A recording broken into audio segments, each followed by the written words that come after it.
to VO Life, brought to you by Gravy for the Brain Oceania. My name is Toby Ricketts, and this is the podcast and discussion where we get people on who are movers and shakers in the audio and voiceover world and have a little chat about what's going on. And it's going to seem like this is a podcast about Kiwis doing amazing things in sound overseas, because the last few people we had on were Kiwis as well. But I'd like to welcome to the podcast Rebekah Wilson from Source Elements, the CEO, who is also a Kiwi. Welcome.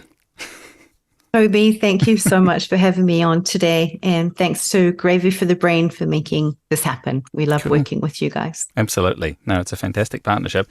So, and there's a lot going on at Source Elements, which I thought was a good time to sort of have a chat. I remember talking to you in March at the One Voice conference in London, and had a good chat about the future of Source Connect, which is what voiceovers use so much to connect. But there's also a lot of other stuff going on. So we're gonna have a deep delve into some of that stuff and the history. But firstly, where are you now? The sun is coming up where you are. It's just gone down for me, so we're sharing the sun as we all do. But what's your current location?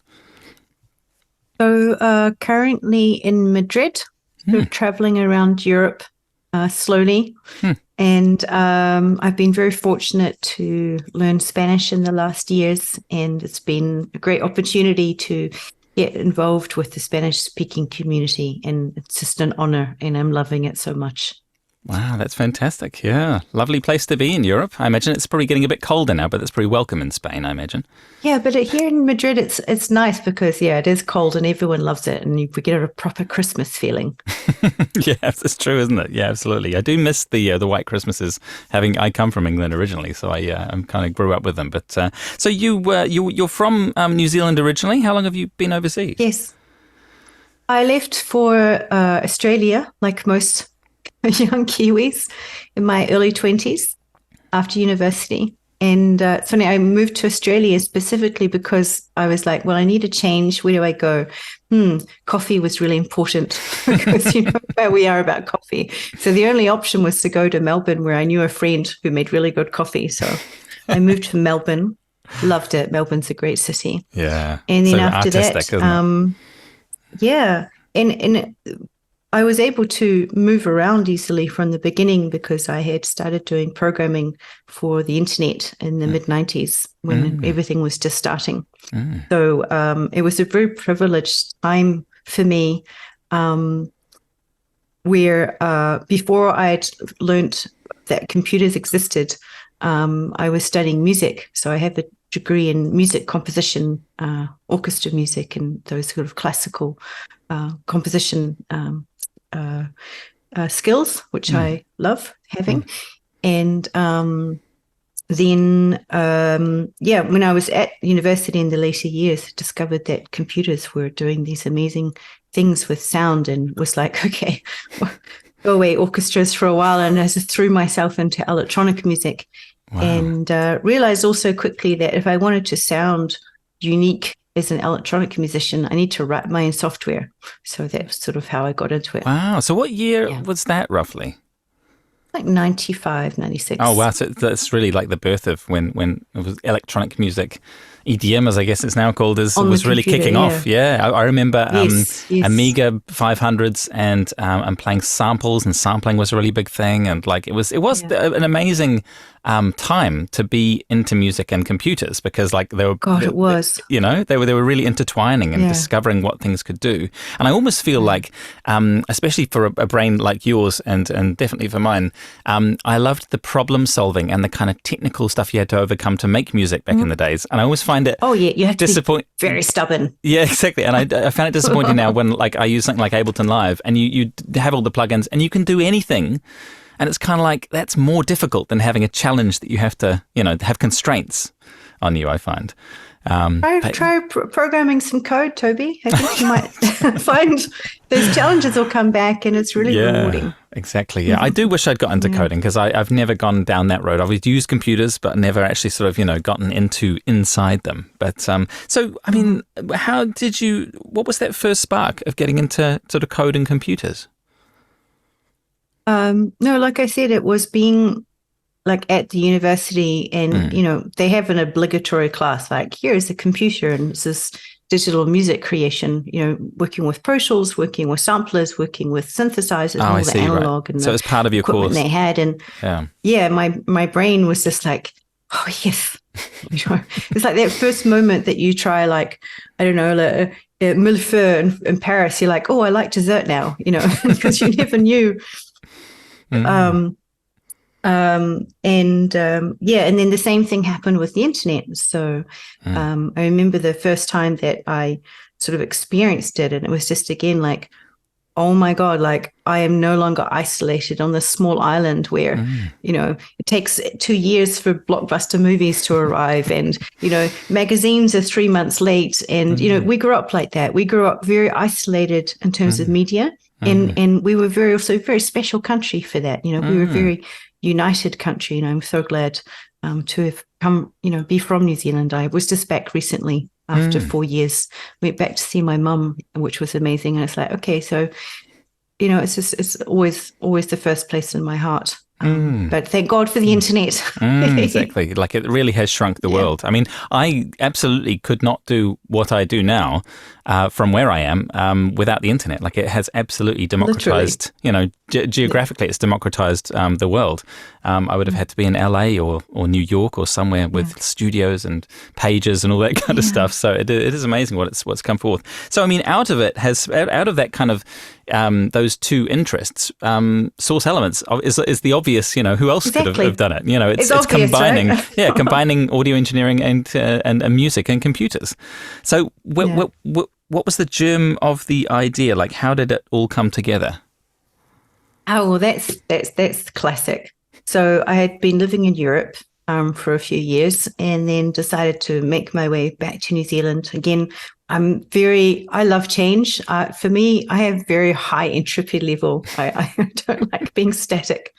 So I moved around a lot. And one of the places that I stopped through, I traveled through the Midwest at early 2000s on the way back to New Zealand. You always have to pick a side, right? And somehow I always went through Canada, Mexico, United States instead of Asia. So I don't know Asia so well, sadly. But most New Zealanders, Australians will tell you they always picked a side. Yeah, exactly. I usually go one way and then come back the other. And you oh, that's clever. Yeah. And so I was in Chicago, and thanks to the internet, a friend of a friend of a friend had introduced me to somebody who had mixed a CD of mine in the 90s. And we were introduced, and we got on really well as friends. And they were sitting having a drink at a bar, as you do, and on a beautiful summer rooftop in Chicago in August. And he said to me, we were talking, this is Robert, my co-founder. That was going to be my first guess. He's a sound engineer. Very, very, very talented person. As much as, I work hard and I love what I do, my co-founder is amazing and incredible and hardworking and very, very good thinker. Especially with audio. I've learned quite a lot from him just from what he says on the Pro Audio Suite podcast. I've learned amazing things about digital audio and how it all works together, and changed some of my practices because of it. So he's good at explaining it too. I'm glad to hear that. He's a great resource. And so he was working at a studio in Chicago, Cutters, very good, beautiful studio in a high rise, gorgeous views, and it was very, very like 80s kind of Madison Avenue kind of. It was lovely, really. For me, I was like, wow, this is crazy. And they were spending a lot of money each month on ISDN to make phone calls, to actors, to doing voice overs, to doing interviews. And so back then it would like a minimum cost of $1 a minute. But if you wanted to go to Australia or something, you're like at least $5 a minute. And then the equipment, and then the line hire, and then the maintenance. So, it's talking about thousands of dollars a month to do what you and I are doing right now, or almost just audio for really. microcents, right, of the cost. And so he turns around and says to me, "Oh, you're a programmer.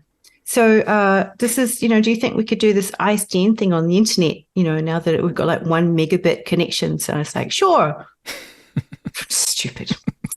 It's like, it changed my life. That just, I never say no to something. So, and then from that moment, we just threw ourselves into it, and I went back to New Zealand. And so it was all built. It was all built long distance. And I think that was the key to our success. Like, we were forced from day one to make those make the internet work for us long distance. And and also Robert and I are very stubborn, and it took us a couple of years, but we got the first version of Source Connect out as a plugin, tiny little thing, just did audio back and forth, but changed our lives, and I know really set the path to revolutionizing the sound industry, how they do remotes. Absolutely, yeah, because I do remember the days when, one of those rack or two of those rack units was an ISDN box, and they cost a fortune, and then like you say, the line highs and everything, and just the convenience of having something that was easy to connect and didn't have dropouts and stuff is fantastic. So I guess what you were trying to sort of it was handy in that you were trying to solve the problem you were already in, which was being long distance. So it was kind of easy to throw things back and forward.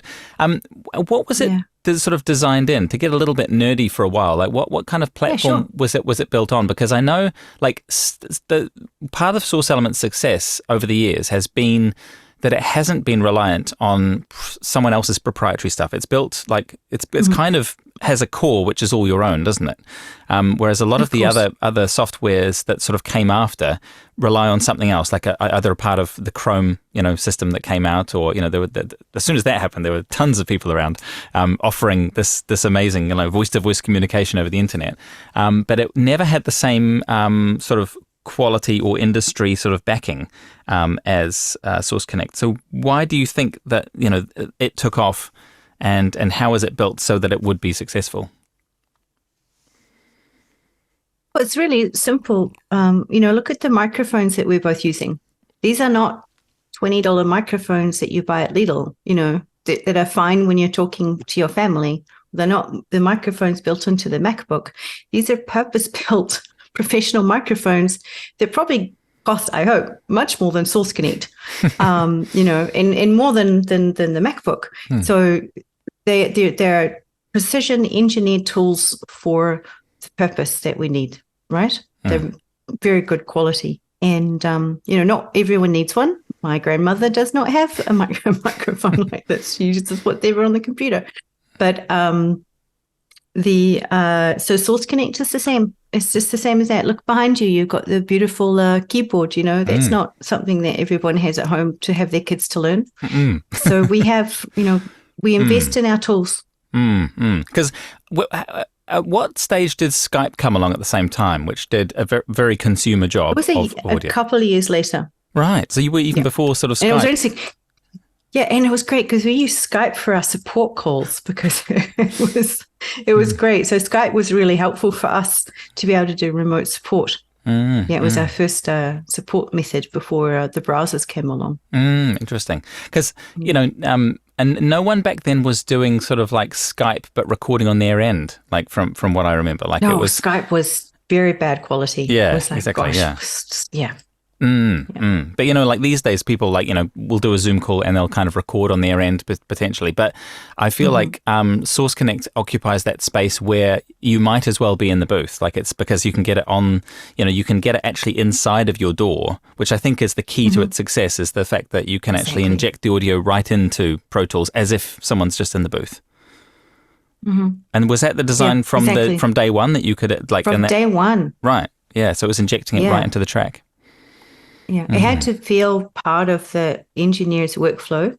And I think what was also interesting at that time was that voice actors, if you go back to, say, the year 2005, you would get a call for a job or an audition, and you would put on your jacket and walk down to the studio, or drive if you're in some other parts of the world. And then you just walk into the booth, someone else would do all the technology for you, and you would do the hard part, which to me is the hard part, the performance. So you wouldn't usually have to touch any technology, know about microphones, know about, 48K versus 32-bit and all of these things. So we needed to do a huge amount of training to help voice actors, get up and running.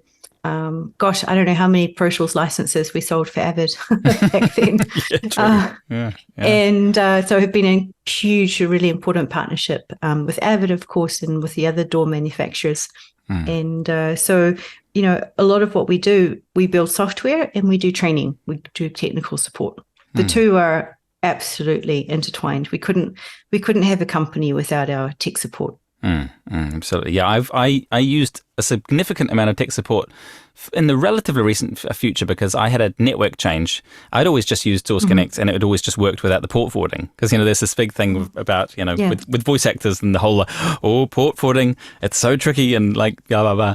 And so I went on and I'd never had to do it because I was always just running through a simple modem and it just always worked. And then I upgraded my network and suddenly it wouldn't work. And so I went on a 3-month journey on trying to reprogram routers and I figured it out in the end. If you want the nerdy version, was because I do. The internet was obviously going into a router which did the internet, and that one plugged into another router which then provided the entire network. So I needed to double port forward. And so, that got tricky. See? So, stubborn. So you made it work. Yeah, exactly. That was the thing. And the tech support was really good. But I feel like, there's such a massive variety of network hardware around the world that it's a tribute to your team that they take on that whole thing of knowing the insides of every router and every piece of networking equipment. So what's with the, how it's built, Source Connect, what's with the kind of port forwarding and where does the audio actually sort of go? Is it peer-to-peer or does it go via servers? No, you really want to prefer peer-to-peer. So right now with Zoom doesn't do peer-to-peer at all. We're going through their servers. They can do processing. They can, change do analytics on the audio, which we know they do. That news came out a couple of months ago. And so you're going to have higher latency, although they've got so many servers around the world, it's minimal. And in some cases it might be better because we can go through, so here's you in New Zealand and here's me in Spain. And if we go peer-to-peer, it's not going to go direct. It's not possible. The same way as that I can't fly to New Zealand direct from Spain. I have to do a hop, right?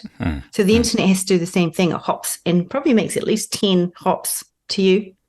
And so going through a server, especially with a big server infrastructure like Zoom, who will have servers in almost probably every country, you can jump onto the New Zealand server and then they have probably 2 or 3 hops because they control all this server infrastructure in the middle, and it gets to me faster than it would maybe peer-to-peer.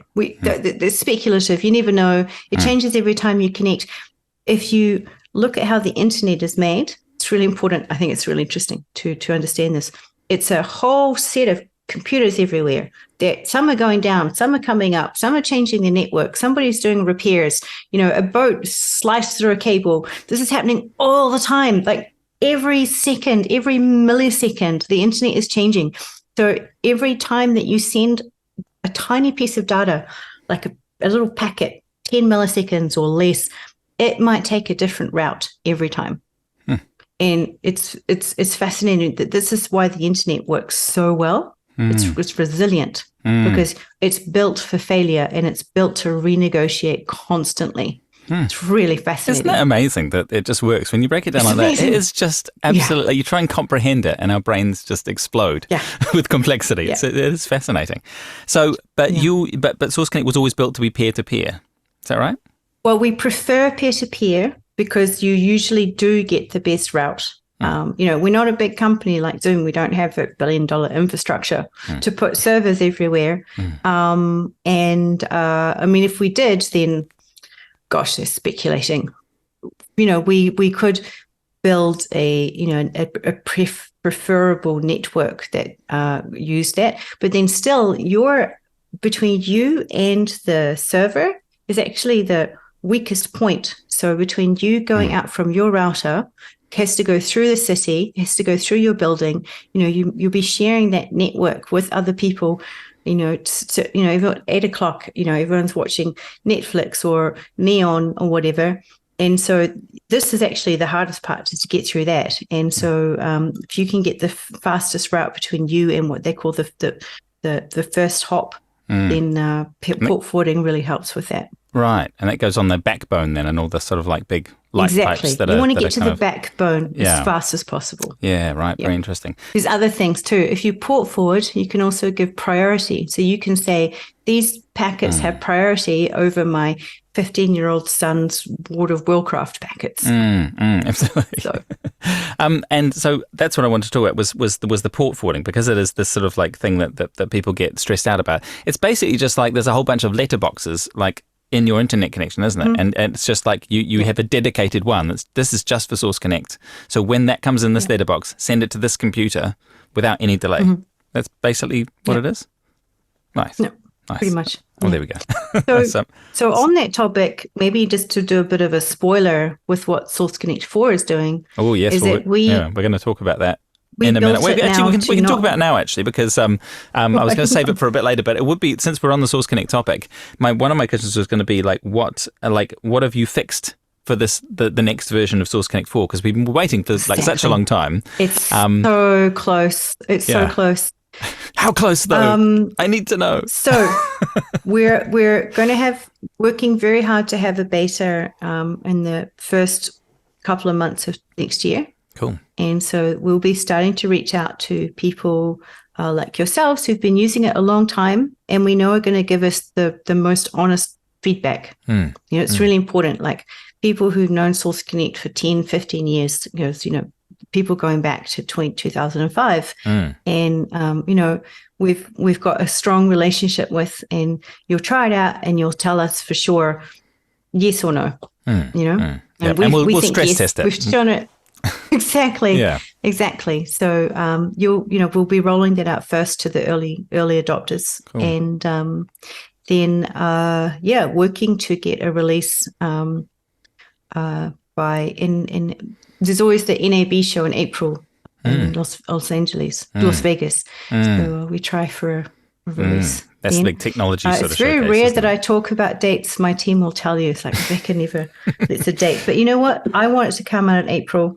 So I'm telling all of my team, let's make it happen. Cool. And then betas before then for people who are intrepid. Nice. So what's fixed? So Source Connect standard no longer has port forwarding. Cool. We fixed it. You do not have to go into your router and do it ever again. Great. We still have the option in Pro because a lot of studios are behind firewalls and they need that very specific setup.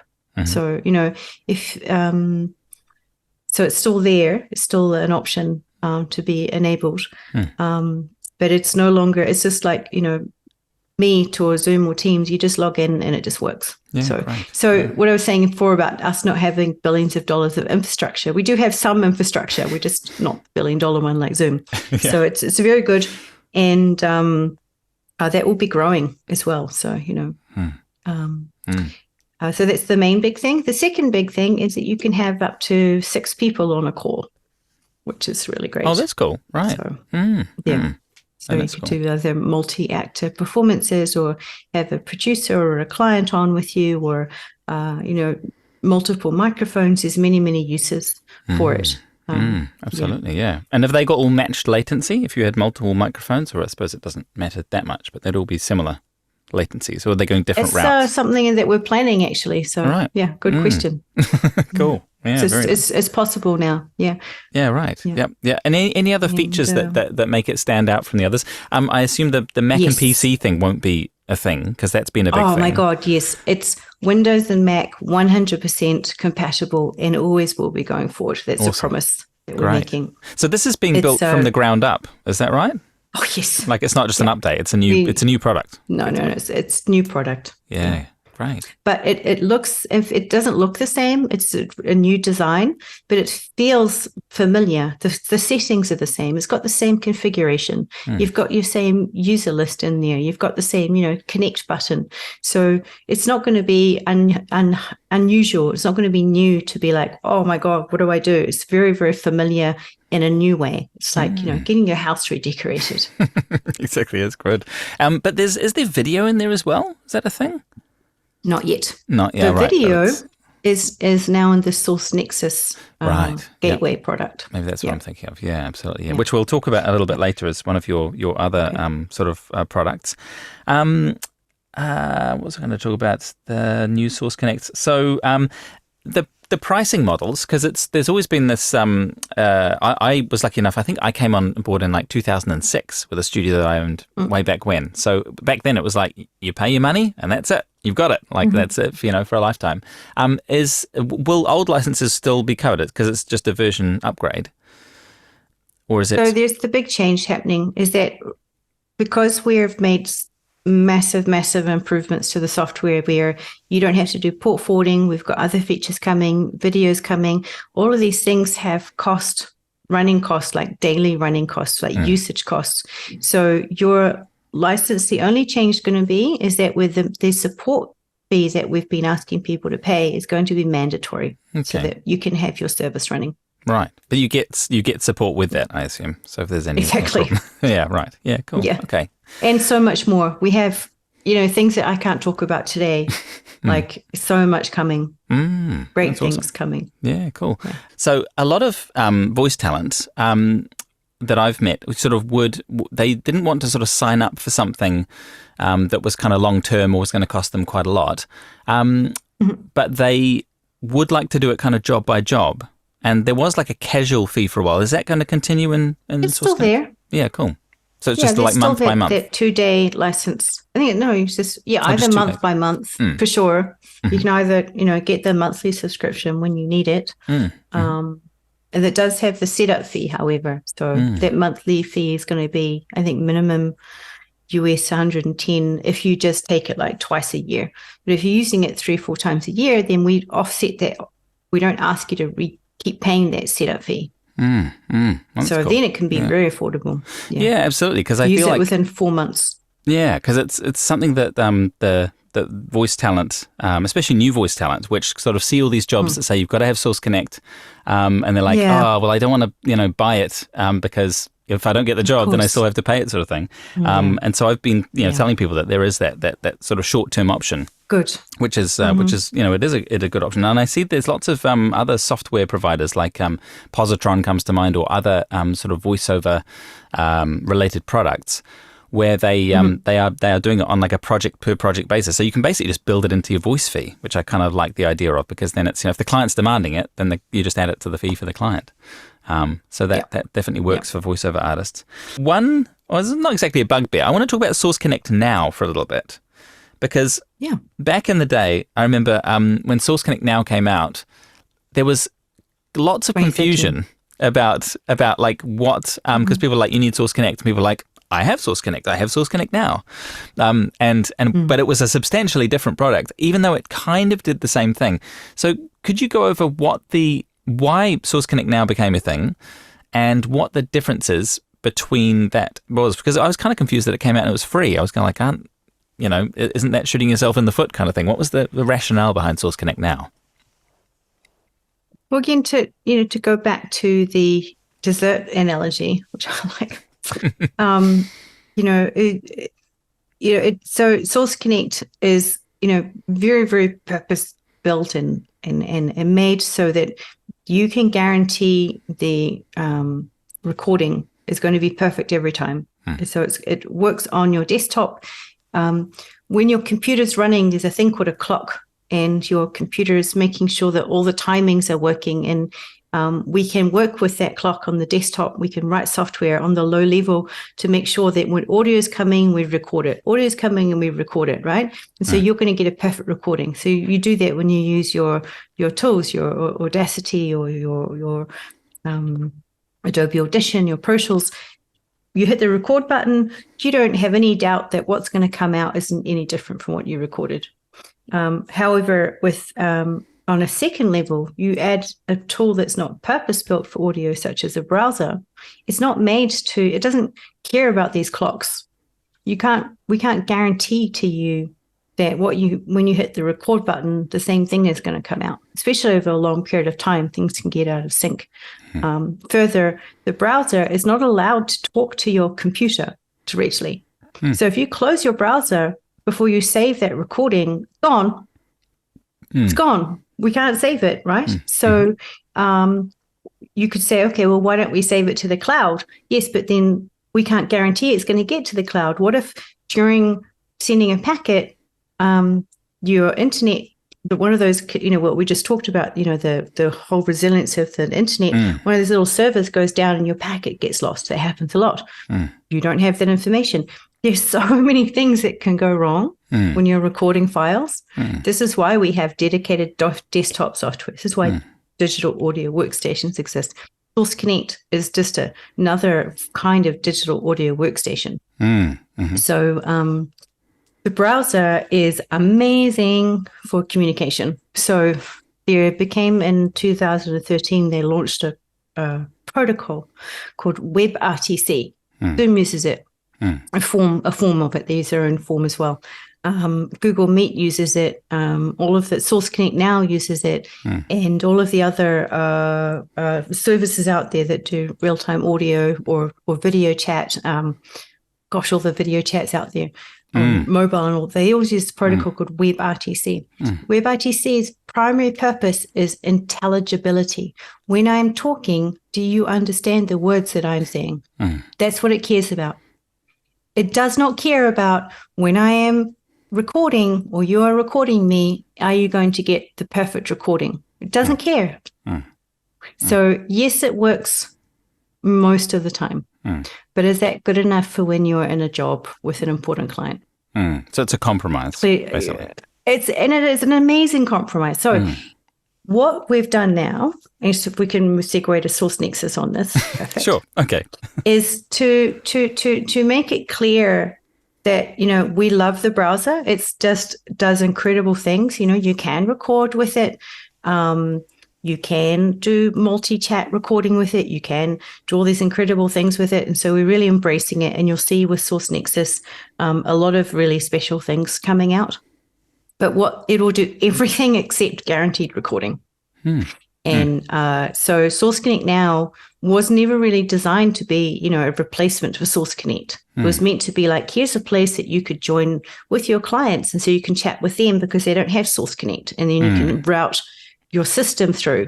So we've made it clearer now. Source Connect is where you are as a talent, you do your performance. And then Source Nexus on the gateway is where you'll also be to interact with everyone else while you're doing that work. Okay. Yeah. Or you could use it separately. Or if you don't have Source Connect, you can use Source Nexus. Go for it. But just be aware, it's not the professional tool. But we also, and one point to go back to what we touched on a bit earlier, we really want people to work, and to come into the industry. And if using Source Nexus is a way to do that, then we support that as well. Because, those people who know the limitations of Chrome, they know. So it's fine. Everyone knows. Because, the biggest it's thing... also still free. Yeah, well, that was always a good draw card, wasn't it? It was like, wow, it's just free. Yeah. But the biggest problem, of course, was that you could do it, but you had to have a hardware way of getting that sound into your door because you couldn't just route it digitally like you could with Source Nexus or with Source Connect. So like that was the biggest. That was the biggest thing I came across, because it was useful to say to clients, so you don't have Source Connect, but we can still use this thing, and you can listen to the but I'll record it on my end or whatever. But I'm still curious as to did you see sort of WebRTC come along and think we've got to be a part of this somehow? We'll build something with a Source Connect or Source Elements branding, just so that we don't, or did you have an intention when you built Source Connect now that it would fill some kind of niche that you wanted to be a part of? Oh, absolutely. Because to enable people who, for whatever reason, don't have the resources at that time to have the desktop software installed. And we know that installing Source Connect version 3 has been, not the easiest thing. So it was a stopgap measure. And you'll see now that we have Source Connect 4, that problem's sort of gone away. We can say, look, just download Source Connect 4. It takes 3 seconds and it just works. We're able to take Source Connect now offline. It will stop working. And then all of that functionality is available today. You can go to nexus.sourceelements.com. I do have Source-Nexus. I have to set that up. Anyway, go to our website, go to your dashboard. You'll see a link right there in the dashboard. Log in, no cost. You can start doing exactly what you did on Source Connect now. On Source Nexus, it's more stable. It's exactly the same good sound quality. It's got a slightly, not slightly, a lot better improved user interface. And we really encourage people to start using that now. Cool. And we'll start phasing off Source Connect now once we see enough people migrating over because it's just much better. And then if you also want video, then you can upgrade to the Source Nexus license version, which is $11.95 a month US. And that gives you high definition video for up to 5 people. Plus screen sharing and audio broadcast, which is really great for sound engineers and composers and game sound people, many, many reasons. And then as a voice actor, you could also use it to send your isolated voice through a dedicated channel, either to be recorded by a remote engineer or to be monitored by your clients in a session. It has many uses and probably warrants a whole, we did a webinar about it yesterday. If you go to our YouTube channel, Source Elements YouTube channel, you'll see a really interesting webinar that went over this, like an hour and a half, because we just had so many questions we went over, but that's great resource there too. Yeah, cool. That's interesting. Yeah, so that does make sense for it to sort of be migrated into that into the Source Nexus series, because I remember I think I downloaded a trial of Source Nexus quite a while ago, and I loved the idea because I'd always solve the problems that you've solved with software. I would always solve with hardware. So if I had like an input coming out of the computer, you'd buy some hardware and then make an analog lead that would go in and form another channel, and you could select that. But you've done it all in the digital space. Great way to do it. Yeah, it's a great way to do it because I kind of I'm quite tactile and I quite like seeing the way I've got it now. Like I've got the SSL2 Plus recording like my microphone, but then I've got like a sub chain coming off that with another interface that does all the Zoom stuff, and it just kind of it seems really complicated, but it's simpler for my brain somehow. But I do like the idea of all this virtual routing that goes on with Source Nexus and all the stuff that goes on in the box. A bit like how many years ago compression and EQ and everything was completely external. You had to actually run the cables between them, and now it's almost always like there's very few people still running outboard hardware unless it's adding some kind of vintage color or something, and so everything has become in the box, which I guess you've been leading the charge on in terms of remote audio solutions. It's very hard to travel with the console equipment, so just well, that's actually it's so true, and that's actually because I used to travel quite a lot, and I used to have a Neumann U67. I don't know if you know those, which is like this one, but It's got a valve in it. Beautiful mics, but the power supply is like this big, and it's just trying to put that in your luggage. It needed its entire own suitcase, and then it's and the valve might get damaged on the way, and it was just this is not it's not practical. Practical. Don't do that. No, exactly. So it's that's one of the mics you just put in a studio and you leave it, and in a controlled environment. So the 416 came along, and I was sold on the 416 for quite a long time. So yes, anyway, enough about me. Back to Source Elements. There were a bunch of products that came up in the Black Friday thing that I was I don't even know what that does. There's Source Talkback, Source Zip. Yes. Yeah, so what are those two? What do they do? So Source Talkback is talking about hardware. If you put in your mind, close your eyes, and what does a studio look like, right? You've got a console and you've got faders and you've got buttons. And then so you would usually have built into that console a button that says Talkback. And you could turn it on. Hello, talent in the booth. Yes, that was good. Let's do it again. And turn it off, and you'd be like, oh, that was crap. But it's just so you know. It's so true. We all do it. We all do it.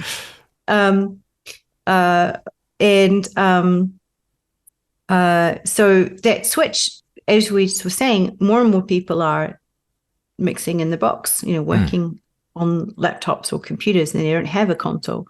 So it's a very simple, virtual switch that you can use with your keyboard to emulate that console switch. So it's just a talkback switch.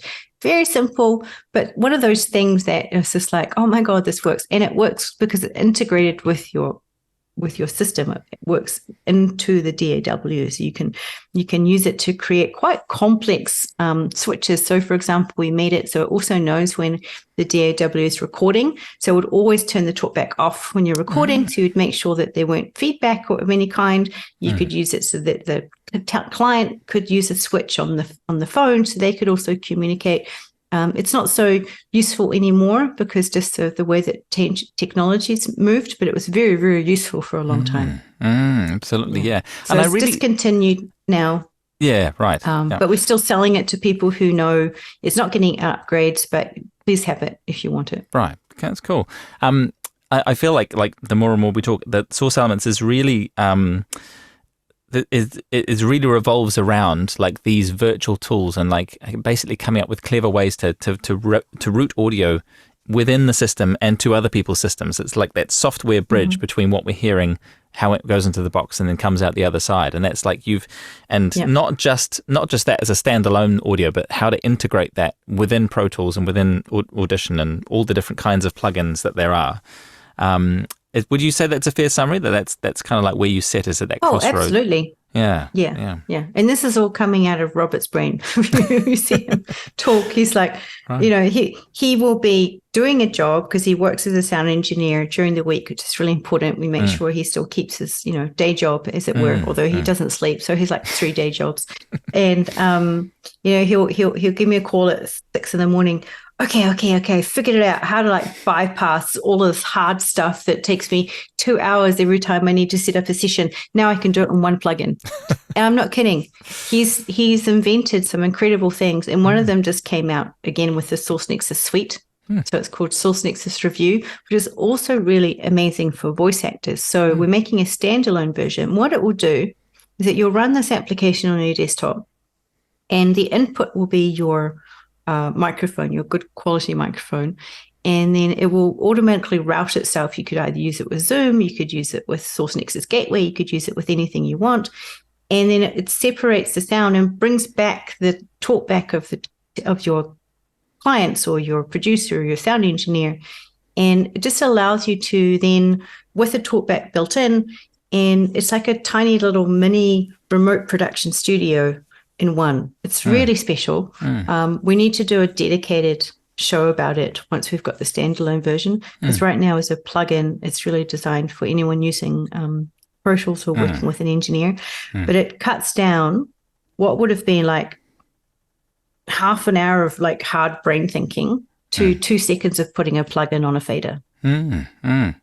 That's cool. And but there'd be some configuration. I'm not able to do it justice. Like you'd have to still tell it what your mic was, wouldn't you? You need to tell what your mic is. Right. That's it. And that's it. And then it provides all the extra channels. Yeah, right. So it's simplifying and simplifying that audio routing, like what it all comes back to again. Yeah, very cool. There's another one that I didn't recognize called Source Zip. What was that?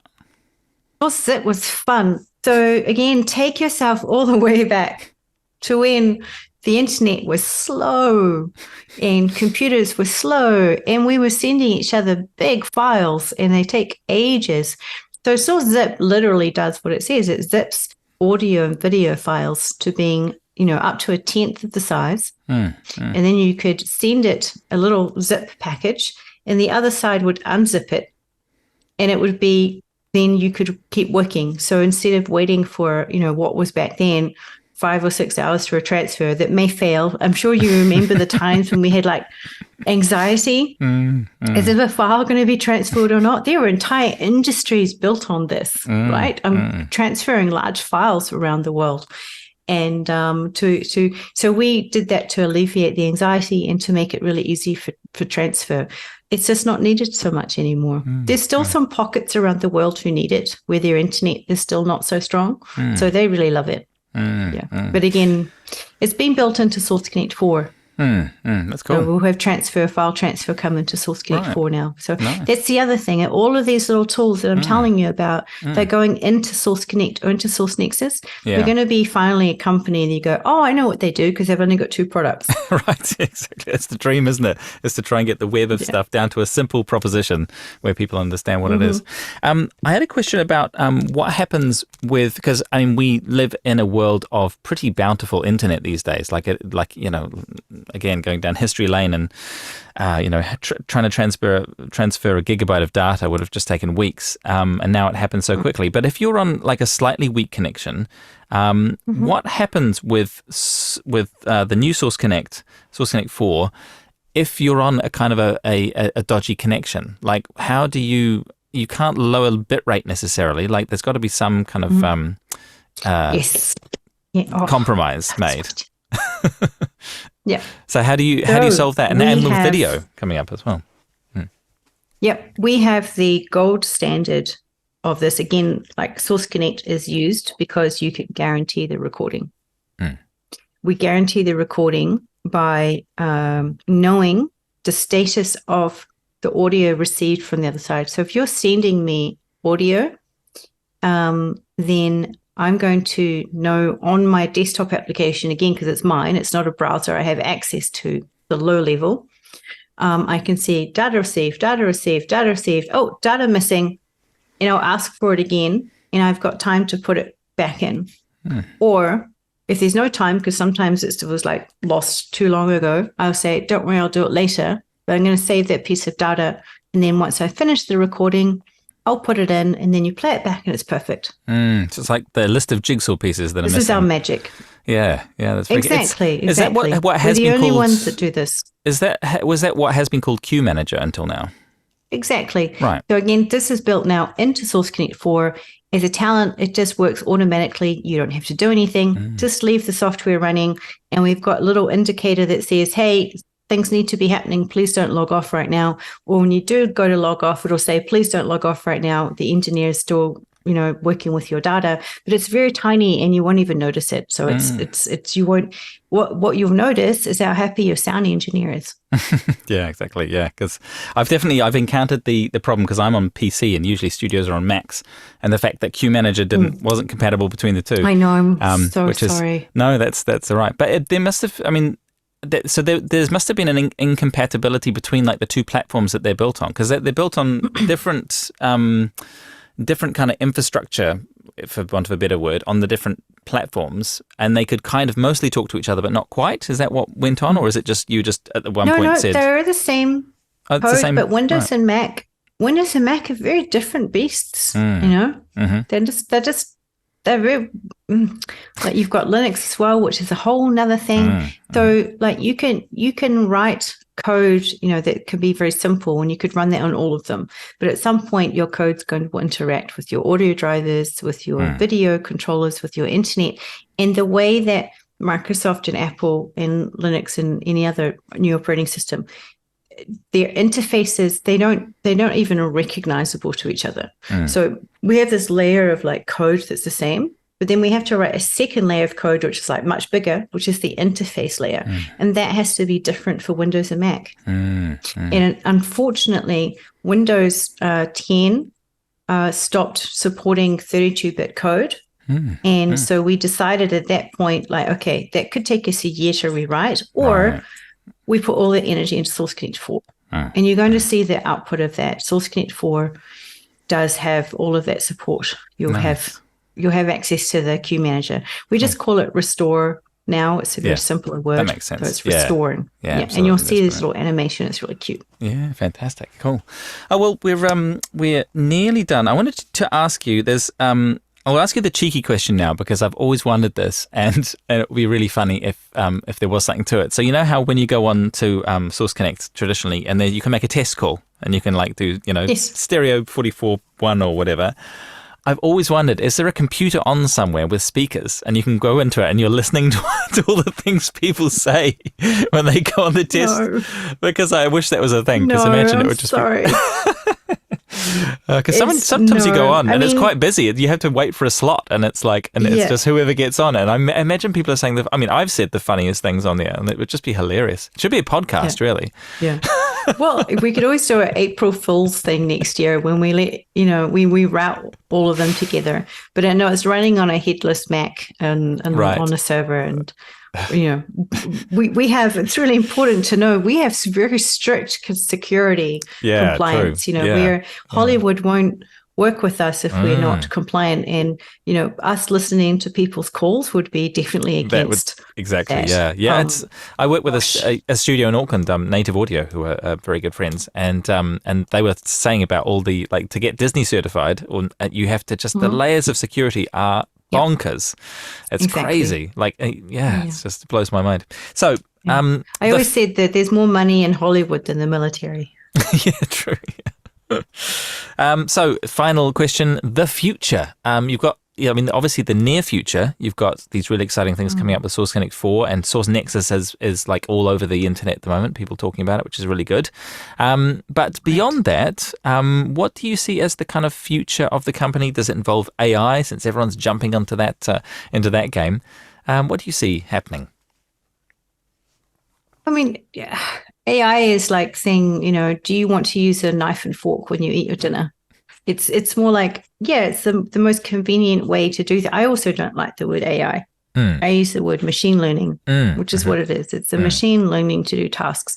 It's a machine receiving information from us in order to do tasks. There's no such thing as what they would call AGI, artificial general intelligence. That, to my mind, I'm not convinced it will ever exist. I'm a skeptic on that. So what it is at the moment, it's a very clever algorithms doing what we told the machine to do. Here's some data, analyze it according to this algorithm that I taught you. There's no like autonomous thinking going on.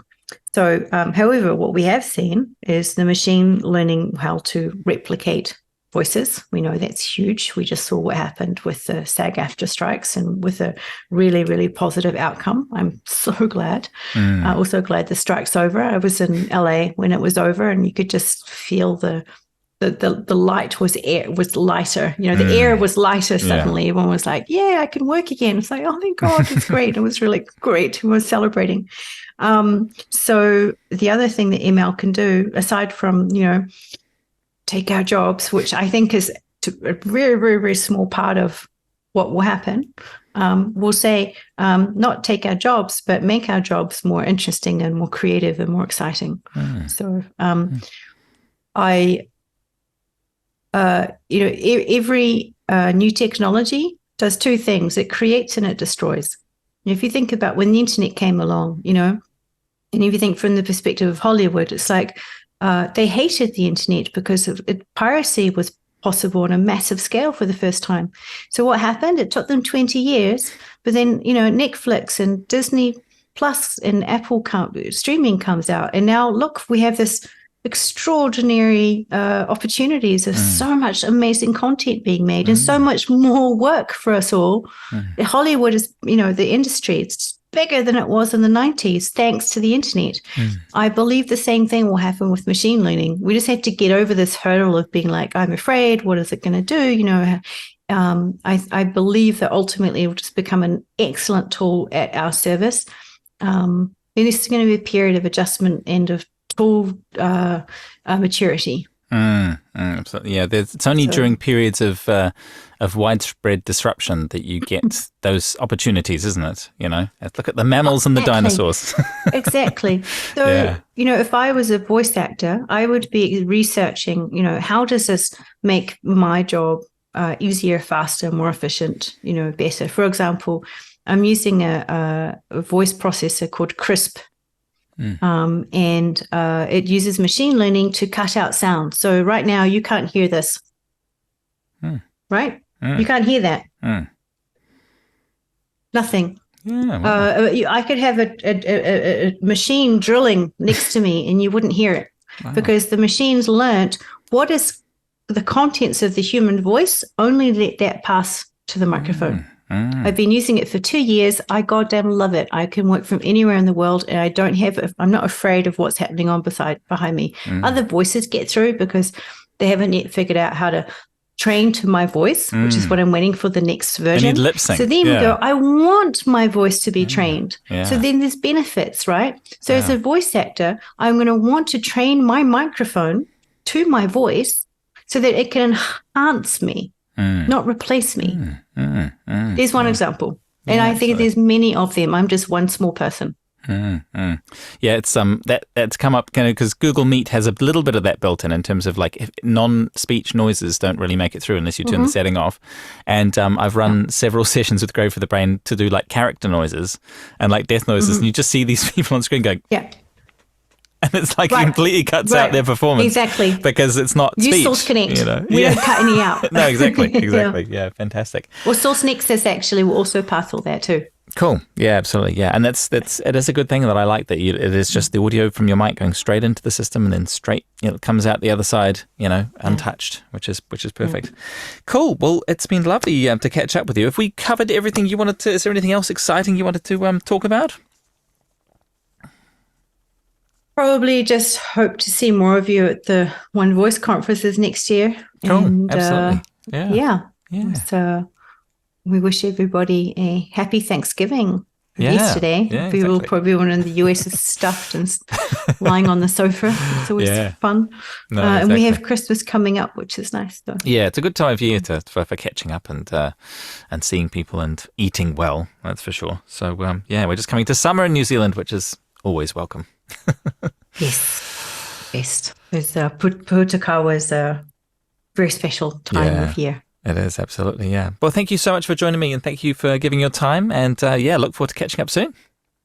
Of course, Toby. Absolute pleasure.